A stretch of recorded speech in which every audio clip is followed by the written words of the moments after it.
Valla iyi geçiyor yani. Millet gördüğün gibi buğdayların önüne düşüyor, yatıyorlar.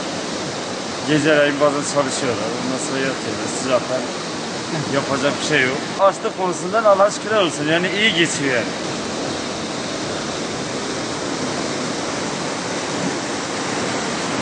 İstanbul'dan geldik memleketimize, akrabalarımızı ziyarete, Ramazan'ımızı burada geçirmeye geldik, serin buralar.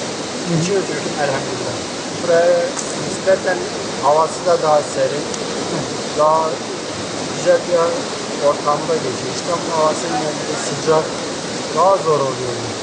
Ramazan çalışanlara biraz zor geçiyor. Çalışmalar tabii ki havadan gördüğünüz gibi serin olduğundan biraz daha rahat geçiyor. Çalışıyoruz, dışarıda uğraşıyoruz.